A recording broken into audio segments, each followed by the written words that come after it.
Bismillah, Assalamualaikum warahmatullahi wabarakatuh. Alhamdulillah, wassalatu wassalamu ala ashrafil anbiya'i wal mursalin wa ala alihi wa ashabihi wa mawalah, amma ba'du. Ikhwatal iman, rahimakumullah. Jumpa lagi di video kali ini. Kita akan membahas tentang tempat-tempat keluarnya huruf, atau dalam istilah tajwid disebut dengan makharijul huruf, yaitu tempat-tempat keluar huruf. Teman-teman sekalian, sebelum kita membaca Al-Quran, perlu kita tahu tentang makharijul huruf, tentang sifat-sifat huruf, sehingga kita membaca Al-Quran sesuai dengan kaidah tajwid yang benar. Dan yang paling utama adalah yang berkaitan dengan makharijul huruf, atau bagaimana cara mengucapkan huruf sesuai dengan tempatnya masing-masing. Teman-teman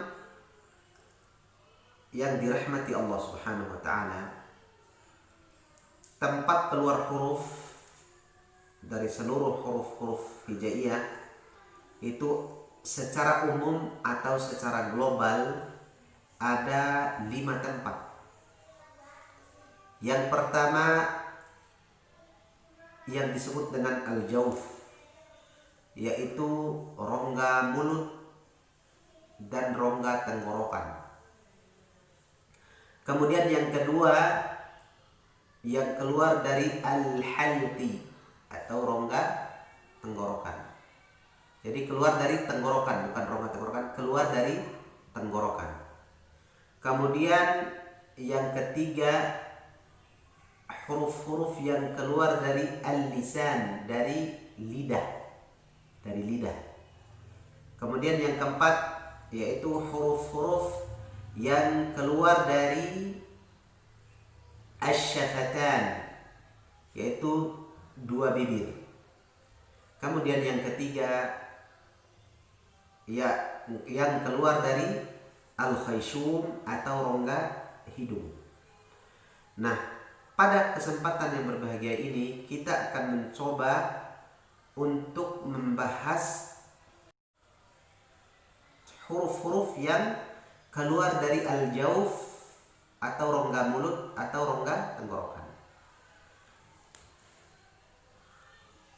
Pada al-jawf ini, atau makhraj huruf, atau yang disebut dengan al-jawf ini,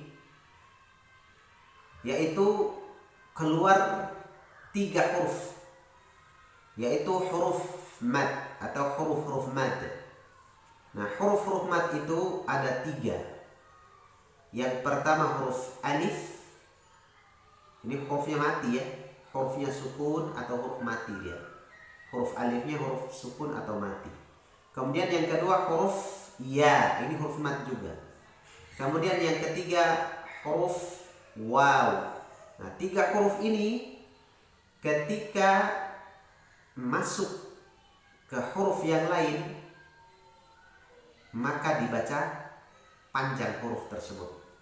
Atau ketika huruf madnya ini masuk ke dalam huruf-huruf yang selainnya, maka huruf tersebut menjadi panjang. Nah, sekarang masalahnya bagaimana cara membaca mad itu ketika berada pada kalimat atau ayat-ayat dalam Al-Quran. Sering kita jumpai atau banyak orang yang membaca dengan keluar dari hidung, padahal huruf mad ini kita sudah sebutkan tadi, yaitu keluar dari al-jawf. Nah, sekarang kita akan coba berlatih, baik itu huruf mad di huruf alif, huruf ya, atau huruf waw. Yang pertama huruf mad dengan huruf alif. sekarang kita akan mencontohkan a. Nah, panjang dia. A, a, a, a, a. Atau huruf berikutnya ba, ba, ba, ta, ta, tha, ja, ha, ha, ha, dan seterusnya. Nah, perhatikan tidak keluar dari hidung. Tidak keluar dari hidung, tapi keluar dari rongga mulut. Bukan a, ya. Terus bagaimana membuktikan bahwa huruf itu masuk ke hidung atau tidak?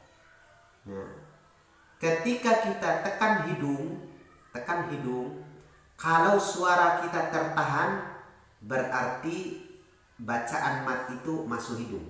Contohnya a, ini tertahan suara. Kenapa? Disebabkan karena keluar dari hidung. A, ba, ta, tha, dan seterusnya. Nah, ini tidak keluar. A, ba, ta, ya. A, ba, ta, tha, dan seterusnya. Jadi jangan kita biasakan membaca Al-Quran dengan keluar dari hidung. Kemudian huruf mat, huruf ya, sama posisinya seperti tadi huruf alif, i,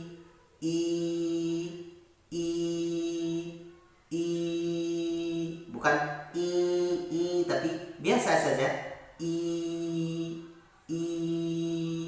bi, ti, atau kita masuk ke praktek ayat Ar-Rahim, Ar-Rahim, Ar-Rahim, bukan Ar-Rahim, ya.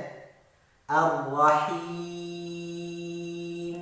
Him, ya. Ar-Rahim.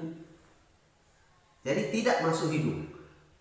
Kemudian sekarang huruf mad, yaitu huruf waw, sama posisinya keluar dari al-jawf atau rongga tenggorokan. U,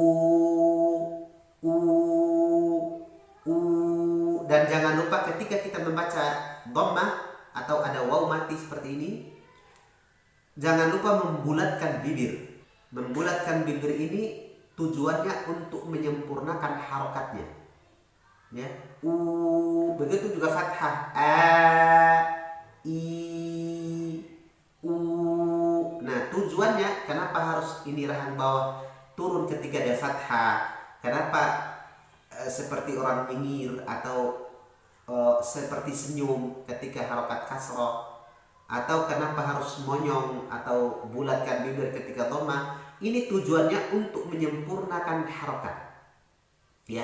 A, i, u, bu. Juga ini tidak keluar dari hidung. Bukan bu,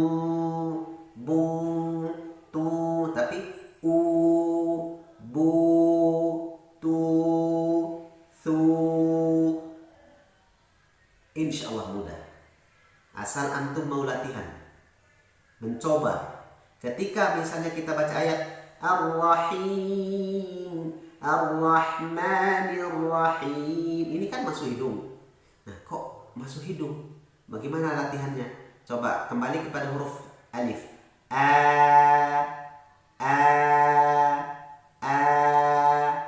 Ar-Rahman, Ar-Rahman, Ar-Rahim, ta'lamun, ta'qilun. Jadi larinya ke rongga mulut ketika kita kita membaca huruf mad tersebut atau ketika berada pada bacaan-bacaan mad. Bismillah. Nah, la bukan la, bismillah. Nah, nggak perlu pakai hidung. Nah, bagaimana caranya Ustaz supaya bisa? Latihan. Man jadda wajad. Siapa yang sungguh-sungguh berlatih, latihan terus, insya Allah berhasil.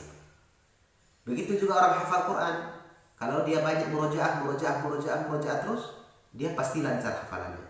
Nah, apapun yang kita pelajari tergantung pada kesungguhan kita untuk berlatih. Ya.